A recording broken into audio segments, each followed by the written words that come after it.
Hi hello ನಮಸ್ತೆ friends. ಈ ವರ್ಷ ನಡೀತಾ ಇರೋ ಎಲೆಕ್ಷನ್ಗಳ ಶೆಡ್ಯೂಲ್ ಹೇಗಿದೆ ಅನ್ನೋದು ರಿವೀಲ್ ಆಗಿದೆ. ಅದರ ಬೆನ್ನಲ್ಲೇ ಇಷ್ಟು ದಿನ ಒಂದು ಲೆಕ್ಕ, ಈಗಿಂದ ಇನ್ನೊಂದು ಲೆಕ್ಕ ಅನ್ನೋ ಹಾಗೆ ಒಂದೊಂದು ರಾಜ್ಯದಲ್ಲಿ ಒಂದೊಂದು ರೀತಿಯ ರಾಜಕೀಯ ಬೆಳವಣಿಗೆಗಳು ನಡೀತಾ ಇದೆ.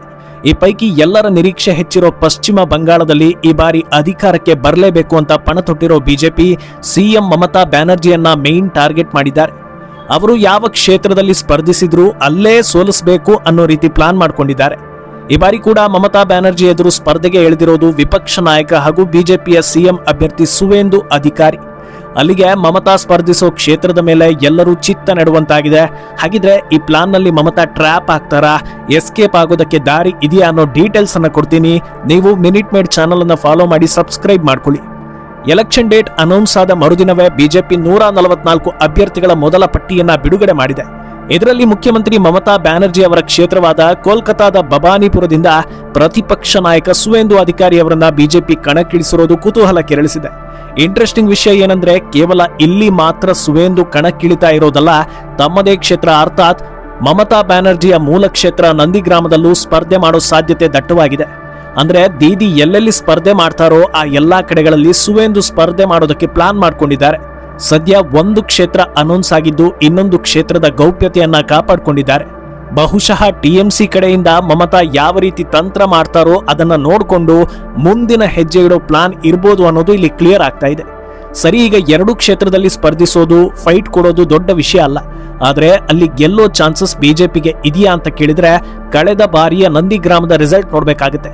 ಪೂರ್ವ ಮೇದಿನಿಪುರ ಜಿಲ್ಲೆಯ ನಂದಿಗ್ರಾಮ ಕ್ಷೇತ್ರದಲ್ಲಿ ಕಳೆದ ಎಲೆಕ್ಷನ್ ನಲ್ಲಿ ಸುವೇಂದು ಮಮತಾಗೆ ದೊಡ್ಡ ಶಾಕ್ ಕೊಟ್ಟಿದ್ರು. ನೆಕ್ ಟು ನೆಕ್ ಫೈಟ್ ಕೊಟ್ಟು ಅಂತಿಮವಾಗಿ 1956 ಮತಗಳಿಂದ ಮಮತಾ ಬ್ಯಾನರ್ಜಿಯನ್ನ ಸೋಲಿಸಿದ್ರು. ಇದು ಹೇಗಾಗಿತ್ತು ಅಂದ್ರೆ, ರಾಜ್ಯವನ್ನ ಟಿಎಂಸಿ ಗೆದ್ರು, ಸಿಎಂಗೆ ತಮ್ಮ ಕ್ಷೇತ್ರವನ್ನ ಗೆಲ್ಲೋದಕ್ಕೆ ಆಗ್ಲಿಲ್ಲ. ಆಡಳಿತ ವಿರೋಧಿ ಅಲೆ ಇದೆ ಅನ್ನೋದಕ್ಕೆ ಇದೇ ಸಾಕ್ಷಿ. ಬಂಗಾಳದಲ್ಲಿ ಮಮತಾ ತಮ್ಮ ವರ್ಚಸ್ಸನ್ನ ಕಳೆದುಕೊಳ್ತಾ ಇದ್ದಾರೆ ಅನ್ನೋ ರೀತಿಯ ವ್ಯಾಖ್ಯಾನಗಳಿಗೆ ದಾರಿ ಮಾಡಿಕೊಟ್ಟಿತು. ಆದ್ರೆ ಬಿದ್ರೂ ಮೀಸೆ ಮಣ್ಣಾಗ್ಲಿಲ್ಲ ಅನ್ನೋ ಹಾಗೆ ಸೋಲಿನ ಕಹಿಯನ್ನ ತೋರಿಸಿಕೊಳ್ಳದೆ ಸಿಎಂ ನಾನೇ ಅನ್ನೋದನ್ನ ಕೂಡ ಮಮತಾ ಸಾಬೀತು ಮಾಡೋದಕ್ಕೆ ಹೋದ್ರು. ಹಿಂಬಾಗಿಲಿನ ಅವಕಾಶ ಅನ್ನೋ ಹಾಗೆ ಎಂಎಲ್ಸಿ ಆಗಿ ಸಿಎಂ ಸ್ಥಾನವನ್ನ ಅಲಂಕರಿಸಿದ್ರು. ಆದ್ರೆ ಇದು ಶಾಶ್ವತ ಪರಿಹಾರ ಅಲ್ಲ ಅನ್ನೋ ಹಾಗೆ ಬೈ ಎಲೆಕ್ಷನ್ ನಲ್ಲಿ ಗೆದ್ದು ಬರೋದು ಅನಿವಾರ್ಯ ಆಗಿರುತ್ತೆ. ಆ ಗೆಲುವಿಗಾಗಿ ಮಮತಾ ಬ್ಯಾನರ್ಜಿ ಆಯ್ಕೆ ಮಾಡಿಕೊಂಡಿದ್ದ ಕ್ಷೇತ್ರವೇ ಬಬಾನಿಪುರ. ಬೈ ಎಲೆಕ್ಷನ್ ನಲ್ಲಿ ತಮ್ಮ ವಿರುದ್ಧ ಬಿಜೆಪಿ ಕಣಕ್ಕಿಳಿಸಿದ್ದ ಮಹಿಳಾ ಅಭ್ಯರ್ಥಿ ಪ್ರಿಯಾಂಕಾ ತ್ರಿಬೇವಾಲ್ರನ್ನ ಬರೋಬ್ಬರಿ 50,000 ಮತಗಳಿಂದ ಸೋಲಿಸಿ ಕಂಬ್ಯಾಕ್ ಮಾಡ್ತಾರೆ. ಸಿಎಂ ಸ್ಥಾನದಿಂದ ನನ್ನನ್ನ ಇಳಿಸೋದು ಅಷ್ಟು ಸುಲಭದ ಮಾತಲ್ಲ ಅನ್ನೋ ಮೆಸೇಜ್ ಅನ್ನ ಪಾಸ್ ಮಾಡ್ತಾರೆ. ಆದ್ರೆ ಅದೇ ಬಬಾನಿಪುರದ ಪರಿಸ್ಥಿತಿ ಈಗ ಚೇಂಜ್ ಆಗಿರೋದೇ ಮಮತಾಗೆ ಟೆನ್ಷನ್ ಹೆಚ್ಚಾಗೋದಕ್ಕೆ ಕಾರಣ ಆಗ್ತಾ ಇರೋದು. ಎಸ್ಐಆರ್ ಪ್ರಕ್ರಿಯೆಯಲ್ಲಿ ಬಬಾನಿಪುರ ಕ್ಷೇತ್ರದಲ್ಲಿ ಸುಮಾರು 48,000 ನಕಲಿ ವೋಟ್ಗಳನ್ನ ಡಿಲೀಟ್ ಮಾಡಲಾಗಿದೆ. ಅಷ್ಟೇ ಅಲ್ಲದೆ ಇನ್ನೂ 14,000 ವೋಟರ್ಗಳ ದಾಖಲೆ ಸರಿಯಿಲ್ಲ ಅನ್ನೋ ಕಾರಣಕ್ಕೆ ಸ್ಕ್ರೂಟಿನಿಯಲ್ಲಿದೆ. ಒಂದು ವೇಳೆ ಈ ನಕಲಿ ವೋಟ್ ಹಾಗೂ ಅನುಮಾನಾಸ್ಪದ ವೋಟ್ಗಳಿಂದ ಮಮತಾಗೆ ಲಾಭ ಆಗಿದ್ದಿದ್ರೆ ಈ ಬಾರಿ ಸೋಲು ಕಟ್ಟಿಟ್ಟ ಬುತ್ತಿ ಅನ್ನೋದು ಕ್ಲಿಯರ್ ಆಗುತ್ತೆ. ಇದೇ ಕಾರಣಕ್ಕೆ ಆ 14,000 ವೋಟರ್ಗಳನ್ನ ಕಾಪಾಡಿಕೊಳ್ಳೋದಕ್ಕೆ ಮಮತಾ ಭಾರಿ ಪ್ರಯತ್ನ ಪಡ್ತಾ ಇದ್ದಾರೆ ಅನ್ನೋ ಚರ್ಚೆ ನಡೀತಾ ಇದೆ.